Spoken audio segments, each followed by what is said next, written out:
Okay,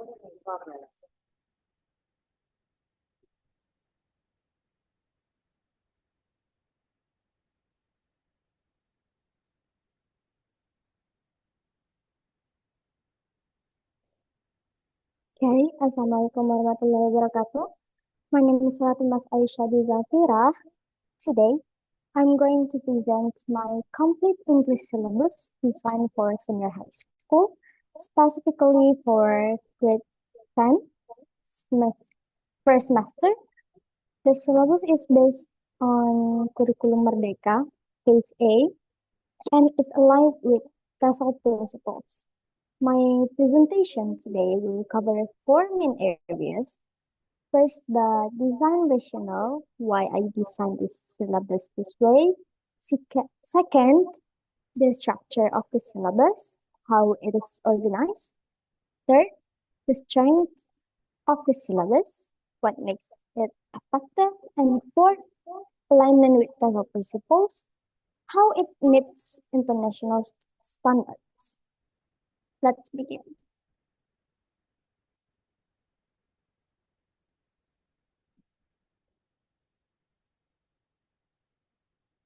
Here is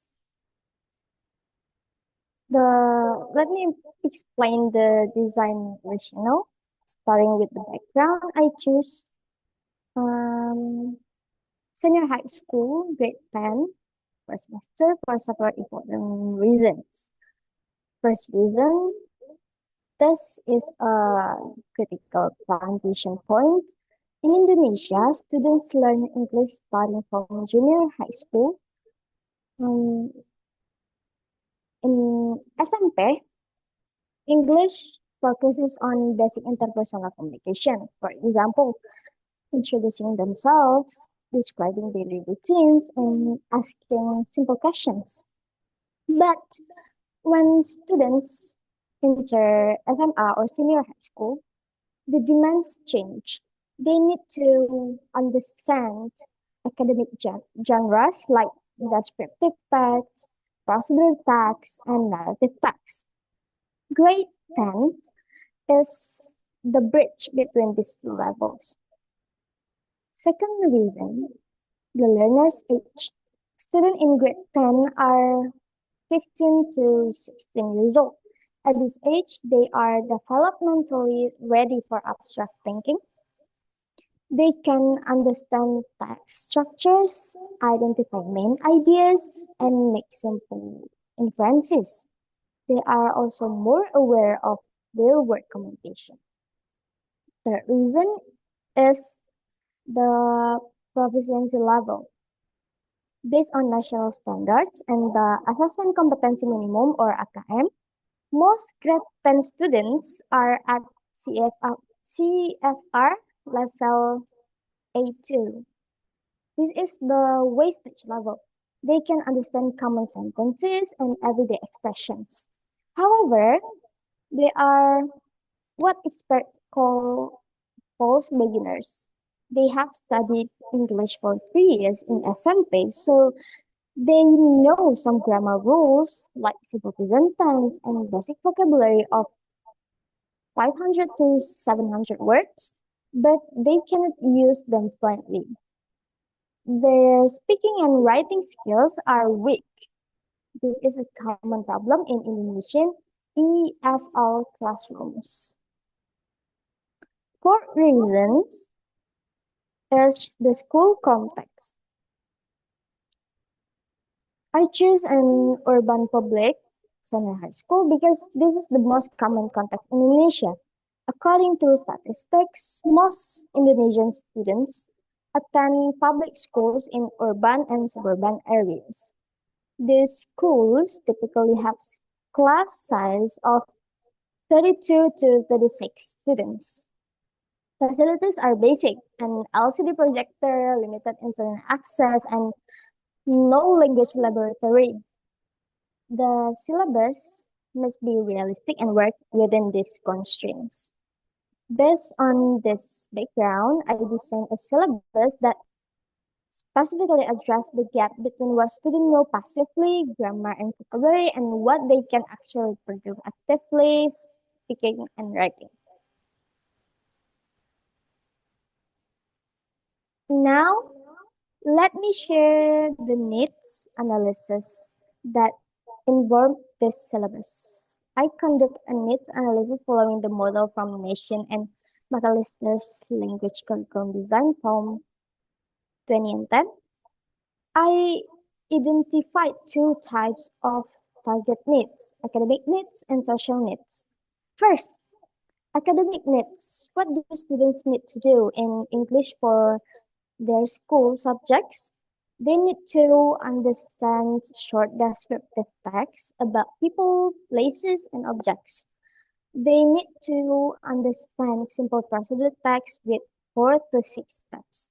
They need to write short paragraphs, for example, describing a tourist attraction or giving instructions for a receipt.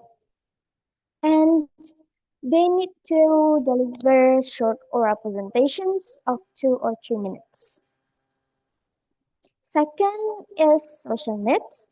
What do students need to communicate in everyday classroom situations? They need to ask for clarification. For example, sorry, could you repeat that? They need to express opinions politely. I see your point, but and they need to work in groups because cooperative learning is central to Kurikulum Merdeka.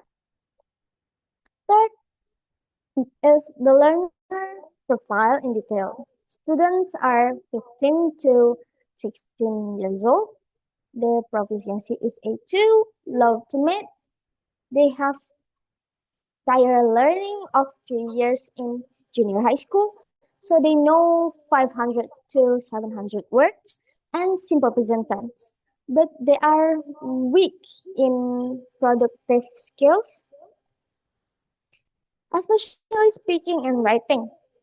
Their motivation is both instrumental. They want to pass national exams and enter university and integrative. They are interested in global pop culture, social media, and YouTube. Fourth, the implication for syllabus design.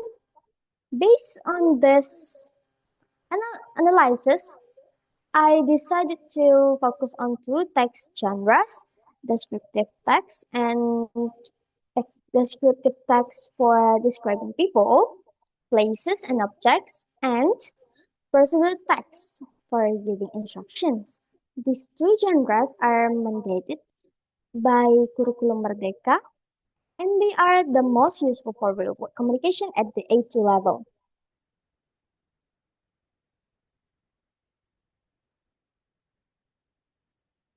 For the teaching approaches, I choose communicative language teaching and task-based language teaching. Let me explain why. Communicative language teaching or CLT is based on the principle that language learning occurs through meaningful communication. The focus is on function, not just form. In a CLT classroom, students do information gap activities, mingling tasks, role plays, and authentic problem solving. The teacher's role is to facilitate communication, not just to explain grammar rules. Why CLT for the syllabus? Because my needs analysis showed that students are weak in speaking. They have studied grammar for 3 years, but they cannot use it.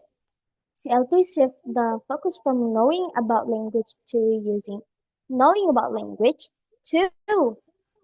language for communication. Every activity in my syllabus that uses CLT, like find someone who prioritizes real communication over rote drills. Task-based learning, task-based language teaching or TDLT organizes lessons around tasks, not grammar points. A task is an activity where learners use language to achieve a real outcome. The classic TBLT lesson structure has three phases: pre-task, task cycle, and language focus. In the pre-task, the teacher models the language. In the task cycle, students complete the task, for example, giving instructions or solving a problem. In the language focus, the teacher highlights useful language that emerged during the task. Mm, why TBLT? Because tasks have real world outcomes. In my syllabus, the task with the steps in order requires students to sequence pictures based on a listening text. The task jigsaw reading, two places, one choice, requires students to make a decision based on information they read and share. These tasks are not artificial exercises, they mimic real world communication.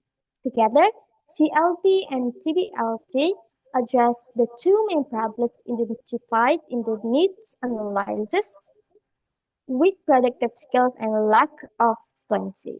Students learn to use English, not just study it.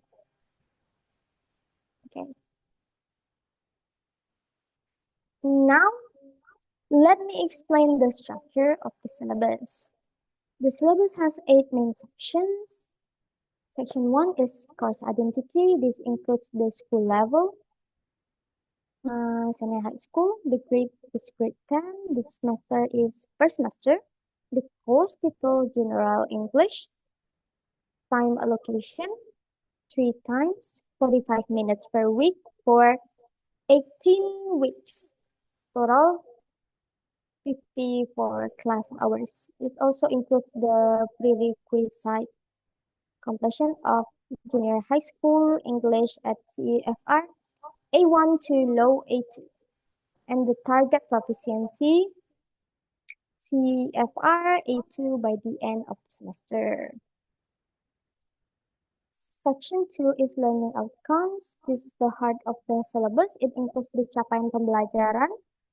It includes 9 learning objectives or tujuan pembelajaran, which I will show you in a moment. It includes the three competencies: linguistic, sociolinguistic, and pragmatic. And it includes the learning flow or alur tujuan pembelajaran, which shows how the TPs are sequenced across 80 weeks. Section 3 is topics and materials. This section has the scope and sequence 6 units over 18 weeks.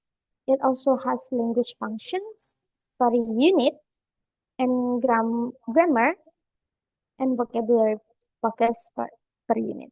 Section 4 is teaching and learning activities. This section has 8 activities, 2 for each skill: speaking, listening, reading, and writing. Each activity is labeled as either CLT or TBLT, and each is aligned to a specific TP. Section 5 is methods and approaches. This section explains CLT, TBLT, and supporting strategies like genre-based instruction, differentiated instruction, and cooperative learning.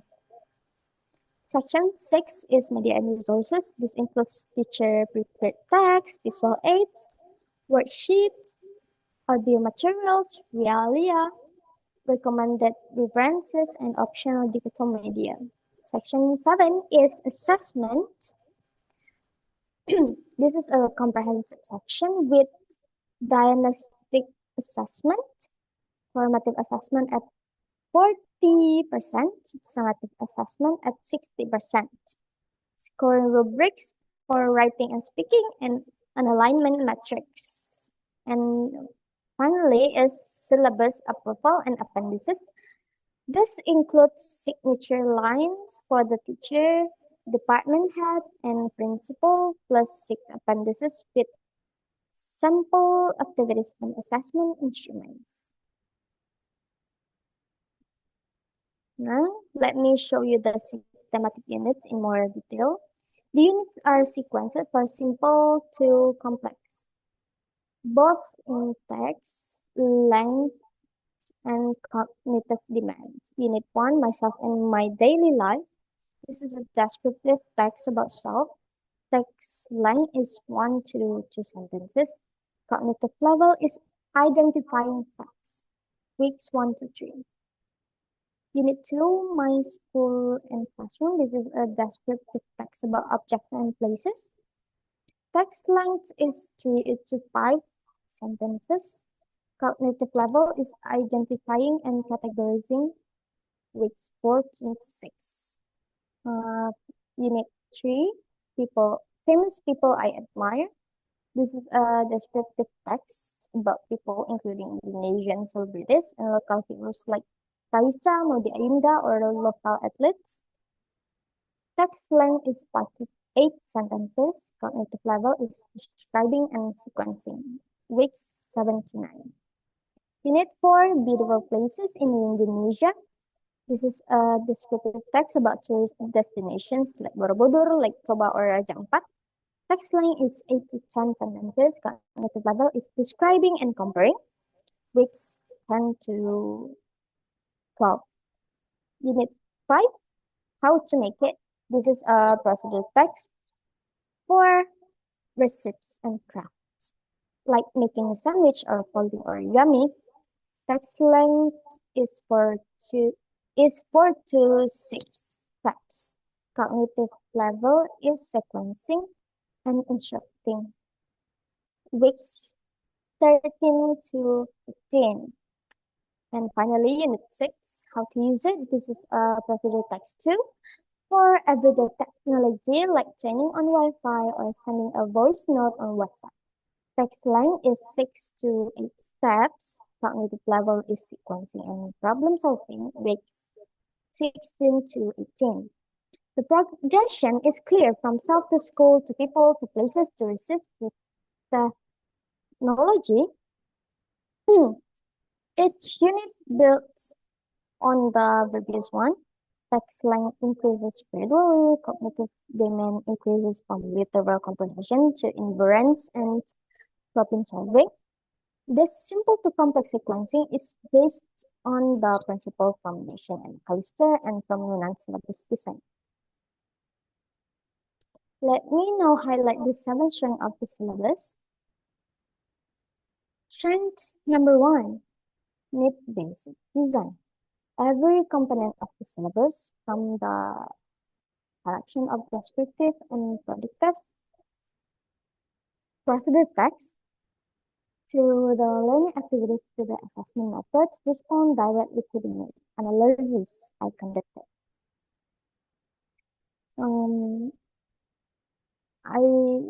I am not guessing what students need. I know from the need analysis that they are A2 learners, weak in productive skills, in large classes with instrumental and integrated motivation. Every decision in the syllabus is justified by this analysis.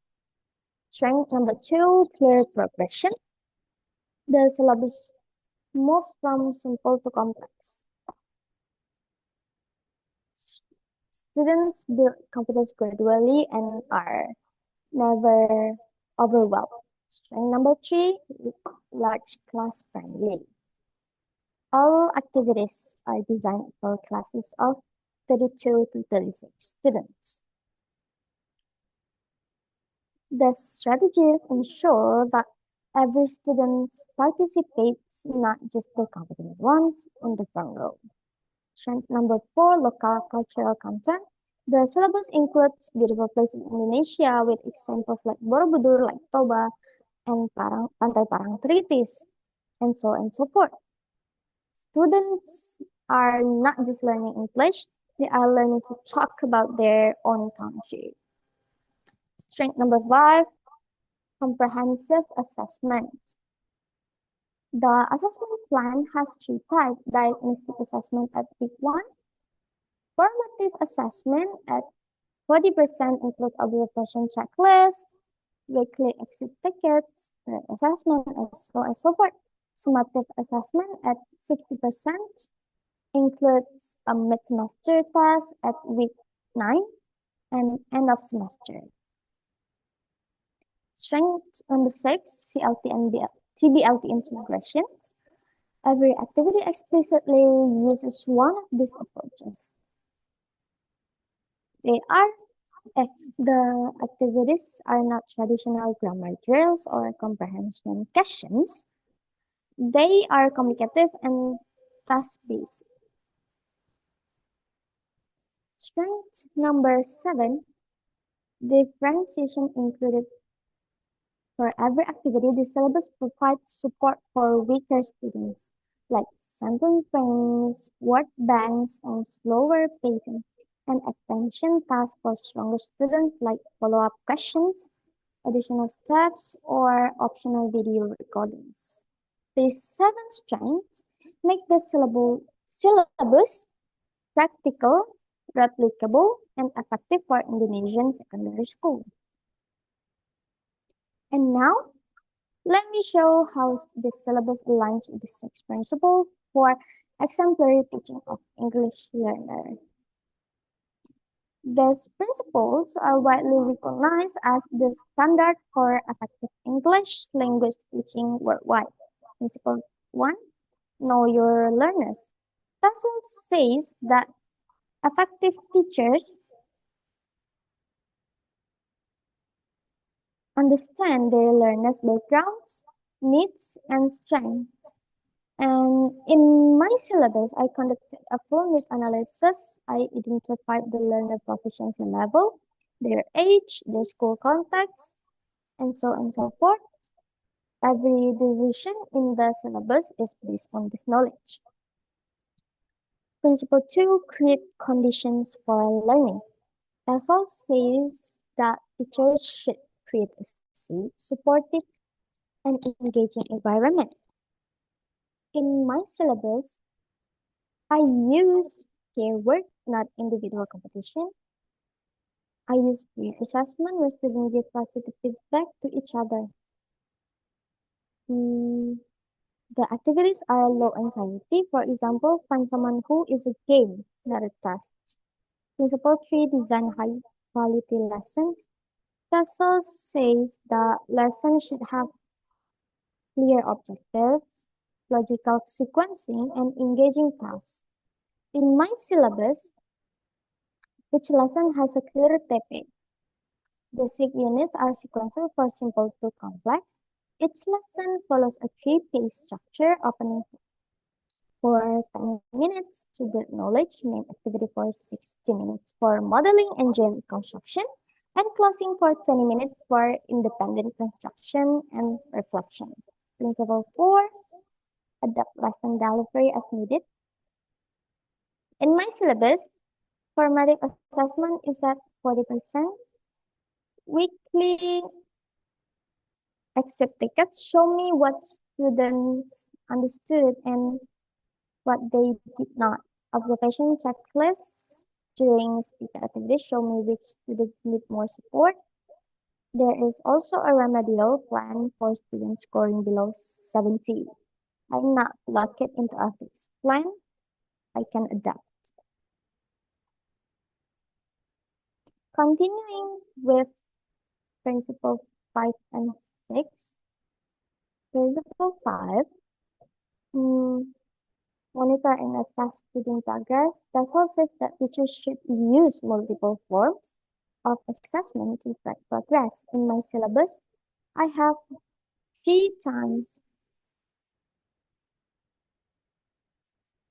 three time, three types of assessment: diagnostic assessment, formative assessment,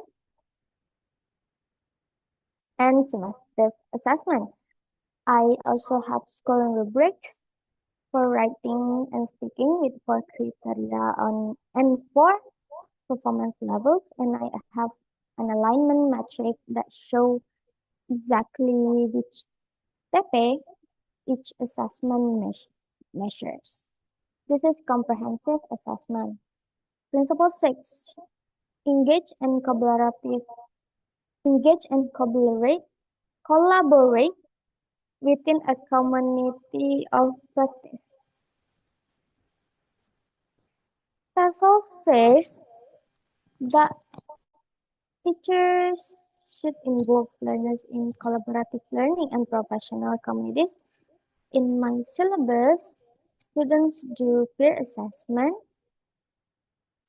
they do jigsaw reading, they do mingling activities, and talk to many classmates. They do pair work for speaking activities, and these are not individual competitive activities. They are collaborative. Students learn from and with each other. In summary, all six Tesol principles are explicitly addressed in the syllabus. From knowing your learners' unit analysis to creating conditions for learning with fieldwork and self-assessment to designing high-quality lessons with clear TPs and ATP to adapting delivery with formative assessment to monitoring progress with pre-assessment type and rubrics to engaging in community of practice with pre-assessment and jigsaw reading. Every principle is implemented. The syllabus meets international standards. Let me now conclude my presentation. I have presented a complete English syllabus for SMA grade 10 first semester based on Curriculum Merdeka. Let me summarize the key points. First, target. The syllabus is designed for grade 10 students at CFR A2 level in urban public senior high school with class sizes of 32 to 36 students. Second, content. The syllabus has 6 thematic units focusing on two text genres, descriptive, descriptive text and procedure text. The units are sequenced from simple to complex, from self to school to people to places to research and to technology. Third, approaches. The syllabus uses communicative language teaching and test-based language teaching. CLP prioritize real communication. TBLT organize lesson around real-world tasks. Fourth, assessment. The syllabus has diagnostic assessment at week 1, formative assessment at 40%, and summative assessment at 60%. There are scoring rubric for writing and speaking, and an alignment metric. Fifth, strength. The 7 strengths are need-based design, clear progression, large class-friendly, local cultural content, comprehensive assessment, CLT and TBLT integration, and differentiation. 6. Tesol alignment.